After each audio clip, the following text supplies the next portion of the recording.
سورۃ البقرہ آیت نمبر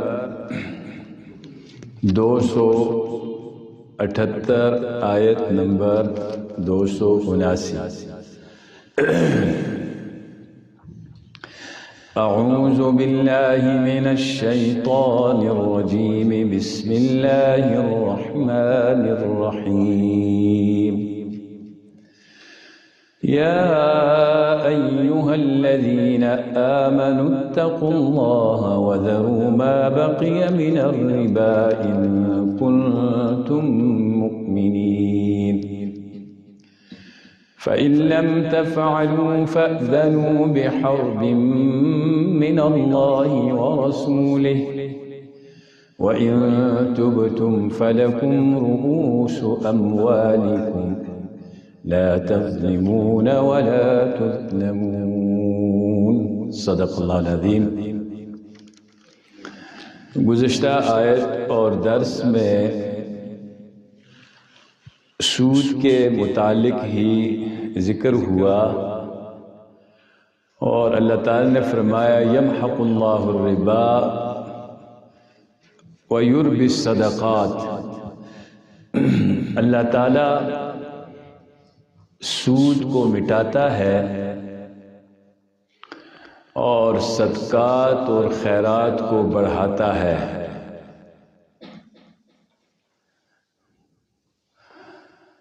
جیسے قرآن مجید میں دوسری جگہ آیا ہے الشیطان یعدکم الفقر ویأمرکم بالفحشاء، شیطان تمہیں تنگ دستی کا اور منکرات کا، فحش کاموں کا حکم دیتا ہے۔ واللہ یعدکم مغفرۃ منہ وفضلا، اور اللہ تعالیٰ تمہیں اپنی بخشش اور فضل کا وعدہ دیتا ہے۔ تو فرمایا کہ اللہ تعالیٰ سود کو مٹاتا ہے اور صدقات کو بڑھاتا ہے، اور اللہ پسند نہیں کرتا، خوش نہیں ہے ہر ناشکر گناہگار سے، ایسا گناہگار جو اللہ کا ناشکرہ بھی ہے۔ اور بے شک وہ لوگ جو ایمان لائے، نیک اعمال کیے، نماز کو قائم کیا، زکوٰۃ دیتے رہے، تو ان کے لیے اللہ تعالیٰ کے ہاں اجر ہے، اور وہ یہ ہے کہ ولا خوف علیہم ولا هم يحزنون، کہ ان پہ نہ خوف ہوگا اور نہ وہ غمگین ہوں گے۔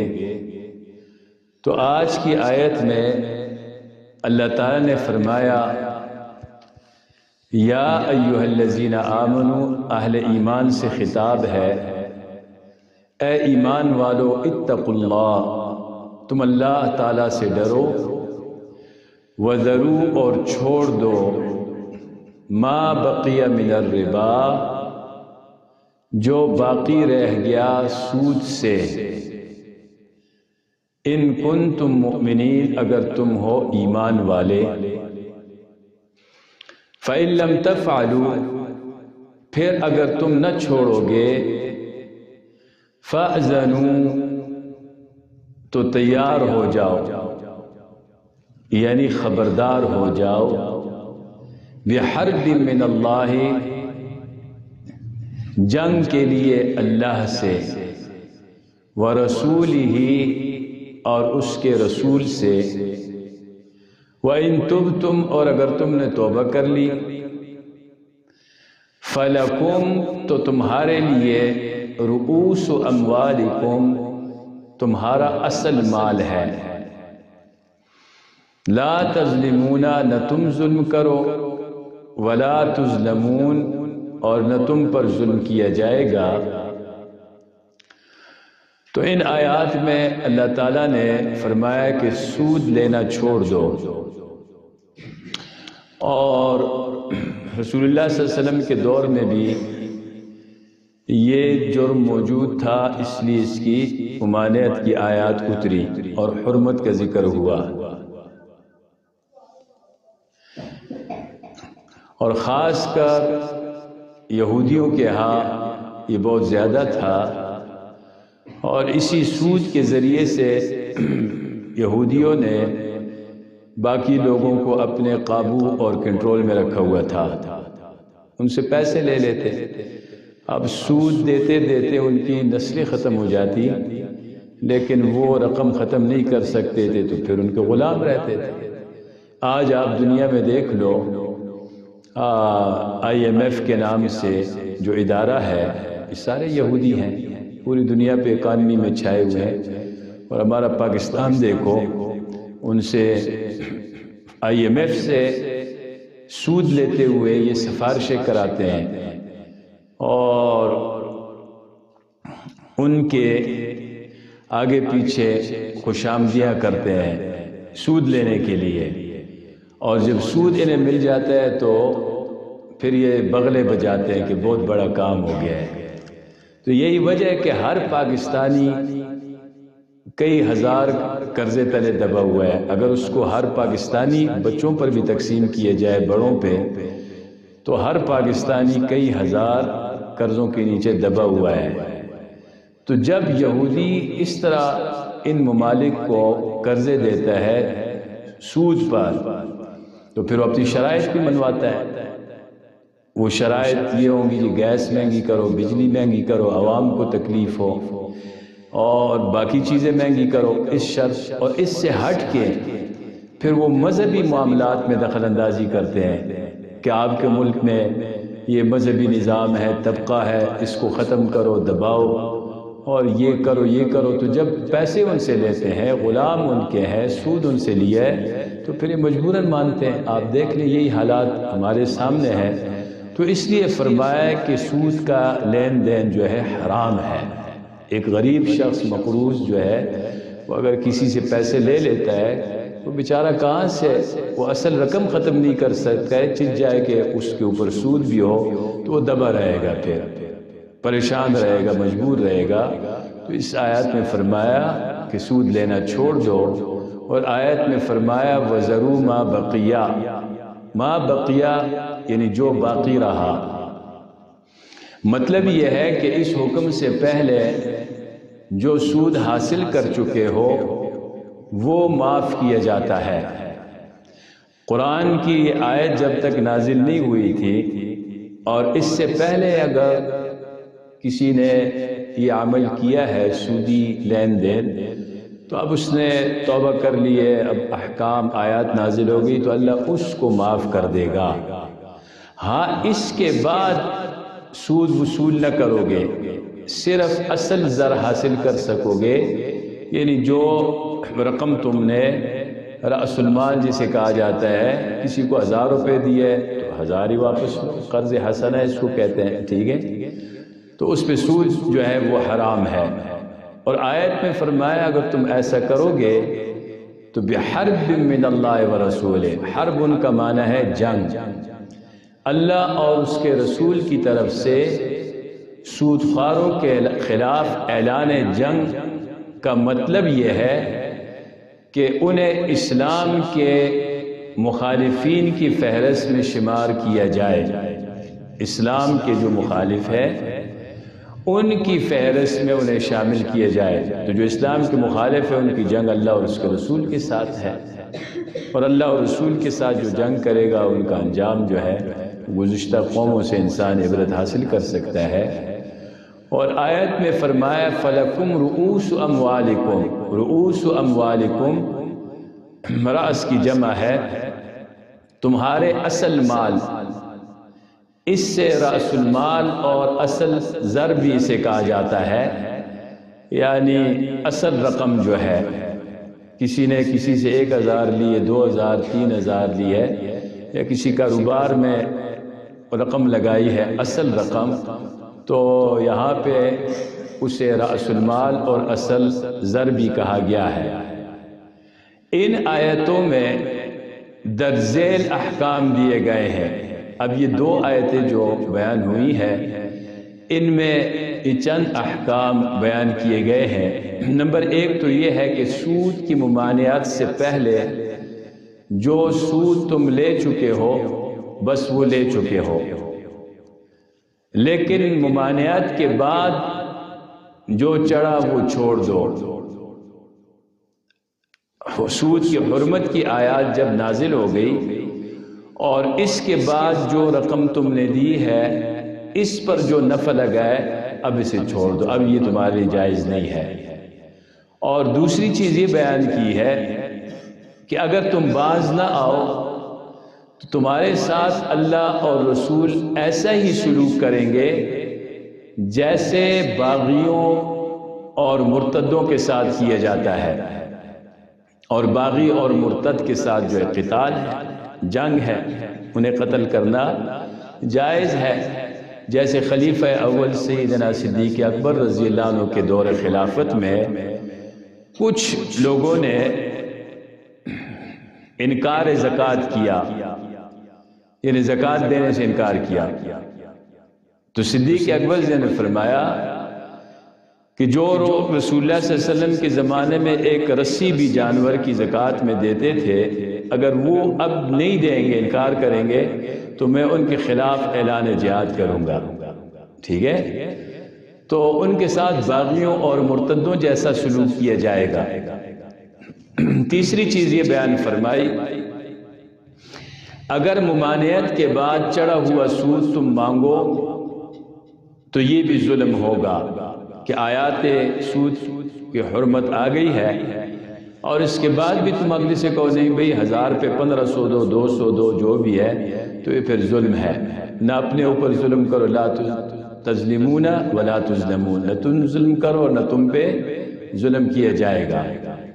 اور چوتھی چیز یہ بیان فرمائی کہ جو سود تم پہلے لے چکے ہو، اگر مقروض خواہ اصل دیتے وقت اس سود کی رقم کاٹے تو یہ ظلم ہوگا۔ اور آخر میں پانچویں چیز یہ بتائی، اگر مقروض مفلس ہو، ایک قرض تو ہوتا ہے کاروباری قرض، جس طرح بزنس مین لوگ کرتے ہیں، مالدار ہوتے ہیں، مفلس نہیں ہوتے ہیں لیکن قرض چلتا ہے۔ ایک شخص ہے کہ غربت کی وجہ سے اس کے گھر میں آٹے کی ضرورت ہے، بچوں کے کھانے پینے کی ضروریات زندگی جو ہے وہ موجود نہیں ہے، غربت کی وجہ سے اس نے قرض لیا ہو، تو پھر ایسے شخص سے فوری قرض واپسی کا مطالبہ اور تقاضا نہ کرو، بلکہ اسے اتنی دیر تک مہلت دو کہ وہ اصل رقم دینے کے قابل ہو جائے۔ یہ قرض حسن ہے۔ ہو سکتا ہے وہ مجبور ہے، آپ سے لیے مہینے 2 کے وقت پہ، لیکن اب نہیں گنجائش ہے، تو اب یہ نہیں کہ تلوار لے کے اس کے سر پہ کھڑے ہو جاؤ اور پورے ابتباد میں اور پورے ملک میں بس شور شروع کر دو، میرے پیسے واپس نہیں کرے، میرا قرض دیے پیسے واپس نہیں کر رہے، تو ایسا نہ ہو۔ ٹھیک ہے، اگر سمجھتے ہیں مفلس ہے، غریب ہے، مجبور ہے، تو اللہ کی رضا کے لیے اسے کچھ وقت دے دیے جائے، اس پہ بھی ثواب ہوگا۔ تو ان آیات سے اور ان احکام سے اندازہ لگایا جا سکتا ہے کہ سود کی ممانعت کس شدت سے کی گئی ہے، گزشتہ آیت میں بھی اور ان آیات میں بھی۔ تو اس قدر صاف، ظاہر اور واضح حکم کے بعد بھی اگر کوئی شخص جواز کی صورتیں نکالے اور ہیلے بہانے کرے، بعض لوگ ہوتے ہیں نا، ہاں جی، کسی کو رشوت دیتا ہے، کسی محکمے میں، چاہے وہ وابڈا کا محکمہ ہے، پولیس کا محکمہ ہے، کسی محکمے بھی، تو اب وہ یہ اسے رشوت دیتا ہے، لیکن کیا کہتے ہیں یہ آپ کی مٹھائی ہو گئی، مٹھائی کے نام پہ، تو مٹھائی کے نام پہ وہ چیز جائز تو نہیں ہو سکتی ہے، آپ نے اس سے غلط کام کروایا ہے، تو اس کی تعویلیں کرنے سے اور مختلف صورتیں نکالنے سے یہ چیز جائز اور حلال نہیں ہو جائے گی۔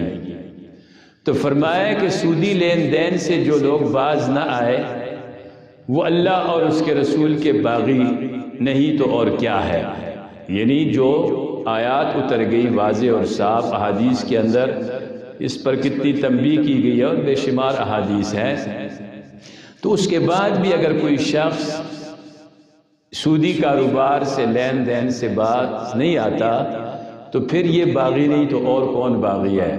اور باغیوں کے بارے میں فرمایا کہ سودی لوگوں سے پھر وہی سلوک کیا جائے گا جیسے مرتدوں اور باغیوں کے ساتھ کیا جاتا ہے۔ اگر شرعی نظام ہوگا، اسلامی قانون ہوگا تو انہیں سمجھایا جائے گا، اگر وہ باز نہیں آتے تو پھر باغی کا ساتھ جو کچھ کیا جاتا ہے اور مرتد کے ساتھ وہی سلوک ان کے ساتھ کیا جائے گا۔